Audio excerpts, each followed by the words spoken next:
प्राचीन काल की बात है। राजा जनक ने ज्यों ही योग बल से शरीर का त्याग किया, त्यों ही एक सुंदर सजा हुआ विमान आ गया और राजा दिव्य देहधारी सेवकों के साथ उस पर चढ़कर चले। विमान महाराज को समणीपुरी के निकटवर्ती भाग से ले जा रहा था। ज्यों ही विमान वहां से आगे बढ़ने लगा, त्यों ही बड़े ऊंचे स्वर से राजा को हजारों मुखों से निकली हुई करुण ध्वनि सुनाई पड़ी। पुण्यात्मा राजन, आप यहां से जाइए नहीं। आपके शरीर को छूकर आने वाली वायु का स्पर्श पाकर हम यातनाओं से पीड़ित नरक के प्राणियों को बड़ा ही सुख मिल रहा है। धार्मिक और दयालु राजा ने दुखी जीवों की करुण पुकार सुनकर दया के वश निश्चय किया कि जब मेरे यहां रहने से इन्हें सुख मिलता है तो यम मैं यहीं रहूंगा। मेरे लिए यही सुंदर स्वर्ग है। राजा वहीं ठहर गए। तब यमराज ने उनसे कहा, यह स्थान तो इष्ट हत्यारे पापियों के लिए है।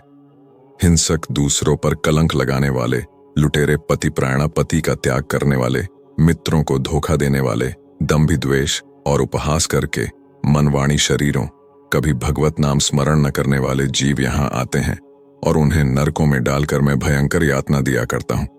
आप तो पुण्यात्मा हो, यहाँ से अपने प्राप्य दिव्य लोक में जाओ। जनक ने कहा, मेरे शरीर से स्पर्शन की हुई वायु नरक में सुख पहुंचा रही है, तब मैं कैसे जाऊं? आप इन्हें इस दुख से मुक्त कर दें तो मैं भी सुखपूर्वक स्वर्ग में चला जाऊंगा। यमराज ने पापियों की ओर संकेत करके कहा, ये कैसे मुक्त हो सकते हैं? इन्होंने बड़े बड़े पाप किए हैं। इस पापी ने अपने पर विश्वास करने वाली मित्र पत्नी पर बलात्कार किया था, इसलिए इसको मैंने लोहशंकु नामक नरक में डालकर 10,000 वर्षों तक पकाया है। अब इसे पहले स्वर्ग की और फिर मनुष्य की योनि प्राप्त होगी और वहां यह नपुंसक होगा। यह दूसरा बलपूर्वक व्यभिचार में प्रवृत्त था, 100 वर्षों तक रौरव नरक में पीड़ा भोगेगा। इस तीसरे ने पराया धन चुराकर भोगा था, इसलिए दोनों हाथ काटकर इसे पूय शोणित नामक नरक में डाला जाएगा। इस प्रकार ये सभी पापी नरक के अधिकारी हैं। तुम यदि इन्हें छुड़ाना चाहते हो तो अपना पुण्य अर्पण करो। एक दिन प्रातः काल शुद्ध मन से तुमने मर्यादा पुरुषोत्तम भगवान श्री रघुनाथ जी का ध्यान किया था और अकस्मात राम नाम का उच्चारण किया था। बस वही पुण्य इन्हें दे दो, उससे इनका उद्धार हो जाएगा। राजा ने तुरंत अपने जीवन भर का पुण्य दे दिया और इसके प्रभाव से वे सारे प्राणी नरक यंत्रणा से तत्काल छूट गए तथा दया के समुद्र महाराज जनक का गुण गाते हुए दिव्य लोक को चले गए।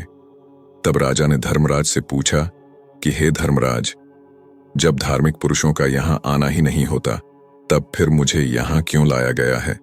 इस पर धर्मराज ने कहा, राजन, तुम्हारा जीवन तो पुण्यों से भरा है, पर एक दिन तुमने छोटा सा पाप किया था। एकदा तू चरंती गांव वार्यामास वै भवान तेन पाप विपाकेन निरयद्वार दर्शनम। तुमने चरती हुई गौमाता को रोक दिया था, उसी पाप के कारण तुम्हें नरक का दरवाजा देखना पड़ा। यहां विचार कीजिए, केवल चरती हुई गाय को जनक जी ने रोका तो उन्हें इसका फल नरक का द्वार मिला। इसके विपरीत जो गौमाताओं की सेवा अपने द्वारा उन्हें भोजन चारा खिलाते हैं, उन्हें पुण्य कितना मिलता होगा। इस ग्रुप में कितने ही गौभक्त सज्जन हैं जो नियमित निरंतर कई वर्षों से हमारी गौशाला में भी गौमाताओं की सेवा के लिए सहयोग दे रहे हैं। उनके पुण्यों का तो बखान भी नहीं किया जा सकेगा। अब तुम उस पाप से मुक्त हो गए और इस पुण्यदान से तुम्हारा पुण्य और भी बढ़ गया। तुम यदि इस मार्ग से न आते तो इन बेचारों का नरक से कैसे उद्धार होता? तुम जैसे दूसरों के दुख से दुखी होने वाले दयाधाम महात्मा दुखी प्राणियों का दुख हरने में ही लगे रहते हैं। भगवान कृपा सागर हैं। पाप का फल भुगताने के बहाने इन दुखी जीवों का दुख दूर करने के लिए ही इस संयमनी के मार्ग से उन्होंने तुमको यहाँ भेज दिया है। तदनंतर राजा धर्मराज को प्रणाम करके परम धाम को चले गए।